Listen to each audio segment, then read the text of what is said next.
اعوذ باللہ من الشیطان الرجیم بسم اللہ الرحمن الرحیم اللہم صلی علی محمد وعلی آل محمد کما صلیت علی ابراہیم وعلی آل ابراہیم انک حمید مجید اللہم بارک علی محمد وعلی آل محمد کما بارکت علی ابراہیم وعلی آل ابراہیم انک حمید مجید۔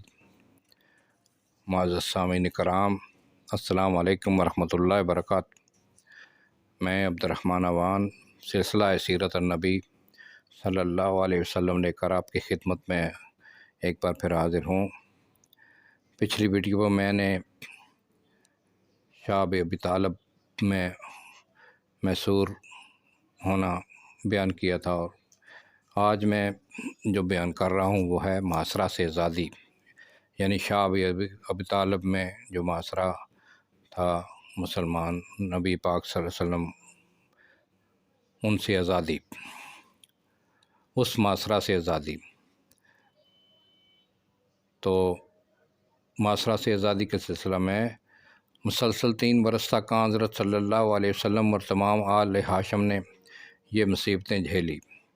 بالآخر دشمن ہی کو رحم آیا اور خود انہی کی طرف سے معاہدہ کے توڑنے کی تحریک ہوئی۔ ہشام عامری خاندان بنو ہاشم کا قریبی رشتہ دار اور اپنے قبیلہ میں ممتاز تھا۔ وہ چوری چھپے بنو ہاشم کو غلہ وغیرہ بھیجتا رہتا تھا۔ ایک دفعہ ابو زہیر کے پاس، جو عبد المطلب کے نواسے تھے، گیا اور کہا، کیوں زہیر، تم کو یہ پسند ہے کہ تم کھاؤ پیو، ہر قسم کا لطف اٹھاؤ اور تمہارے ماموں کو ایک دانہ تک نصیب نہ ہو؟ زہیر نے کہا، کیا کروں، تنہا ہوں، ایک شخص بھی میرا ساتھ دے تو میں اس ظالمانہ معاہدہ کو پھاڑ کر پھینک دوں۔ ہشام نے کہا، میں موجود ہوں۔ دونوں مل کر مطعم بن عدی کے پاس گئے اور ابو البختری ابن ہشام زمحہ بن اسود نے بھی ساتھ دیا۔ دوسرے دن سب مل کر حرم میں گئے۔ زہیر نے سب لوگوں کو مخاطب کر کے کہا، اے اہل مکہ، یہ کیا انصاف ہے، ہم لوگ آرام سے بسر کریں اور بنو ہاشم کو آب و دانہ نصیب نہ ہو۔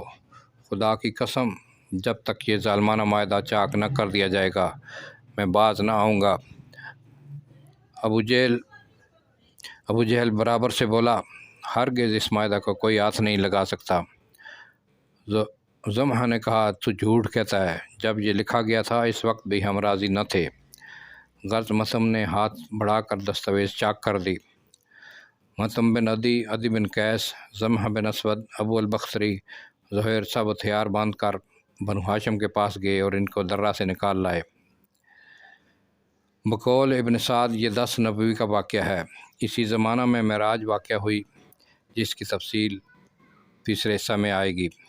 اسی زمانہ میں نماز پنجگانہ فرض ہوئی۔ تو آگے آتا ہے 10 نبوی، حضرت خدیجہ رضی اللہ تعالی عنہا اور ابو طالب کی وفات۔ حضرت صلی اللہ علیہ وسلم شاب ابی طالب سے نکلے تھے اور چند روز قریش کے جور و جسم سے امان ملی تھی کہ ابو طالب اور حضرت خدیجہ کا انتقال ہو گیا۔ ابو طالب کی وفات کے وقت حضرت صلی اللہ علیہ وسلم ان کے پاس تشریف لے گئے۔ ابو جہل اور عبداللہ بن ابی امیہ پہلے سے موجود تھے۔ آپ صلی اللہ علیہ وسلم نے فرمایا، مرتے مرتے لا الہ الا اللہ کہہ لیجئے کہ میں خدا کے ہاں آپ کے ایمان کی شہادت دوں۔ ابو جہل اور ابو بن امیہ نے کہا، ابو طالب، کیا تم عبد المطلب کے دین سے پھر جاؤ گے؟ بالآخر ابو طالب نے کہا، میں عبد المطلب کے دین پر مرتا ہوں۔ پھر حضرت صلی اللہ علیہ وسلم کی طرف خطاب کر کے کہا، میں وہ کلمہ کہہ دیتا لیکن قریش کہیں گے کہ موت سے ڈر گیا۔ آپ صلی اللہ علیہ وسلم نے فرمایا، میں آپ کے لیے دعائے مغفرت کروں گا جب تک کہ خدا مجھ کو اس سے منع نہ کر دے۔ یہ بخاری اور مسلم کی روایت ہے۔ ابن اسحاق کی روایت ہے کہ مرتے وقت ابو طالب کے ہونٹ ہل رہے تھے۔ حضرت عباس رضی اللہ تعالیٰ عنہ نے، جو اس وقت تک کافر تھے، کا کان لگا کر سنا تو حضرت صلی اللہ علیہ وسلم سے کہا کہ تم نے جس کلمہ کے لیے کہا تھا ابو طالب وہی کہہ رہے تھے۔ اس بنا پر ابو طالب کے اسلام لانے کے متعلق اختلاف ہے، لیکن چونکہ بخاری کی روایت عموماً صحیح مانی جاتی ہے، اس لیے محدثین زیادہ تر ان کے کفر ہی کے قائل ہیں۔ لیکن محدثانہ حیثیت سے بخاری کی یہ روایت چند ناقابل حجت نہیں کہ اخیر راوی مسیب ہیں جو فتح مکہ میں اسلام لائے اور ابو طالب کی وفات کے وقت موجود نہ تھے۔ اسی بنا پر علامہ عینی نے اس حدیث کی شرح میں لکھا ہے کہ روایت مرسل ہے۔ ابن اسحاق کے سلسلہ روایت میں عباس بن عبداللہ بن معبد اور حضرت عبداللہ بن عباس رضی اللہ تعالیٰ عنہ ہے۔ یہ دونوں ثقہ ہیں، لیکن بیچ کا ایک راوی یہاں بھی رہ گیا ہے۔ اس بنا پر دونوں روایتوں کے درجہ استناد میں چندنا فرق نہیں۔ ابو طالب نے حضرت صلی اللہ علیہ وسلم کے جو جانصاریاں کیں، اس سے کون انکار کر سکتا ہے؟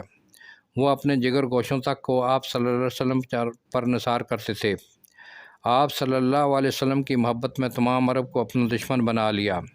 آپ صلی اللہ علیہ وسلم کی خاطر محصور ہوئے، فاقے اٹھائے، شہر سے نکالے گئے، 3 برس تک آبادانہ بند رہا۔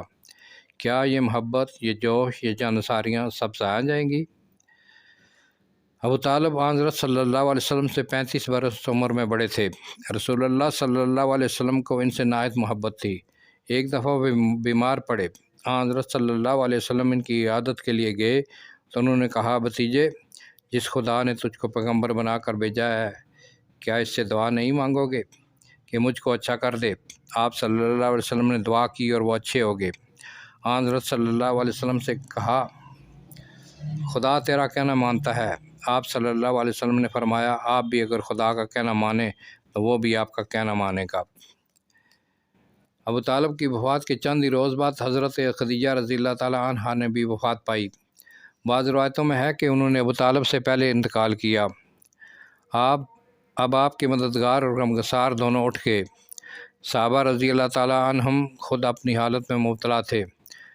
یہی زمانہ ہے جو اسلام کا سخت ترین زمانہ ہے، اور خود حضرت صلی اللہ علیہ وسلم اس سال کو عام حزن یعنی غم کا سال فرمایا کرتے تھے۔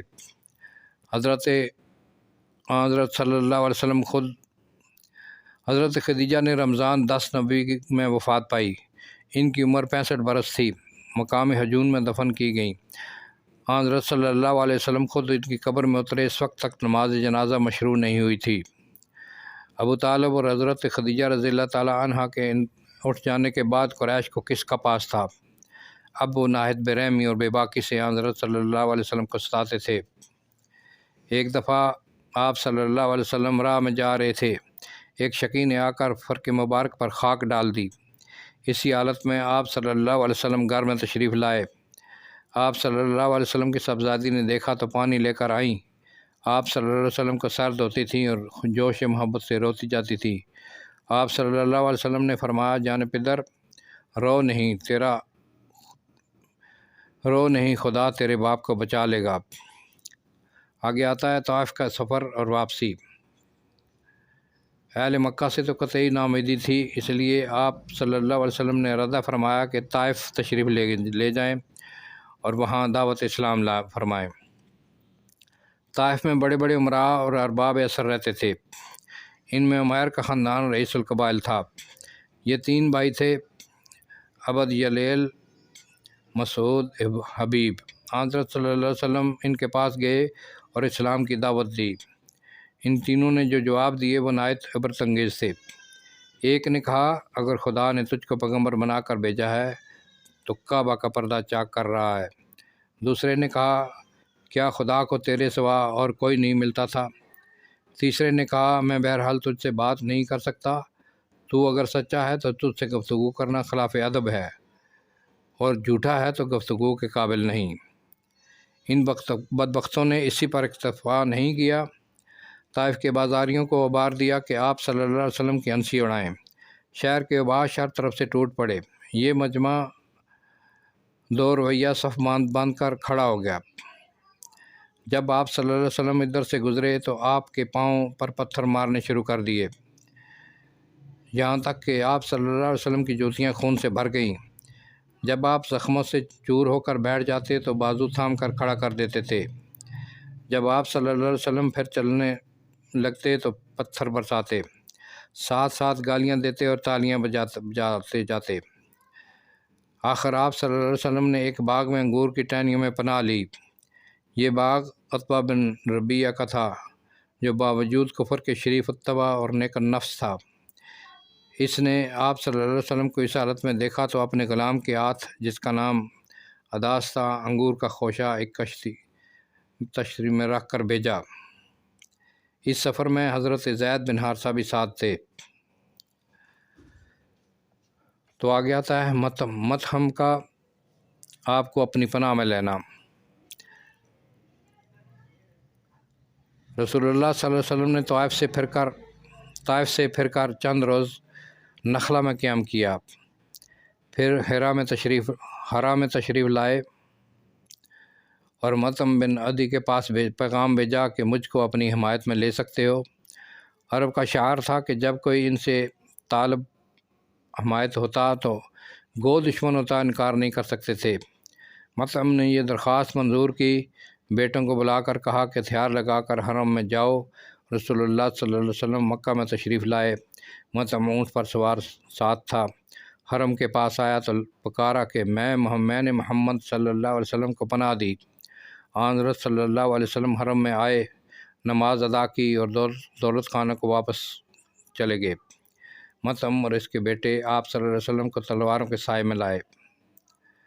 مطعم نے کفر کی حالت میں غزوہ بدر سے پہلے وفات پائی۔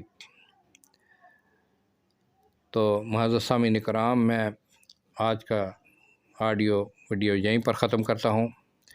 انشاءاللہ اگلی ویڈیو میں قبائل کا دورہ وہ بیان کروں گا۔ السلام علیکم ورحمۃ اللہ وبرکاتہ۔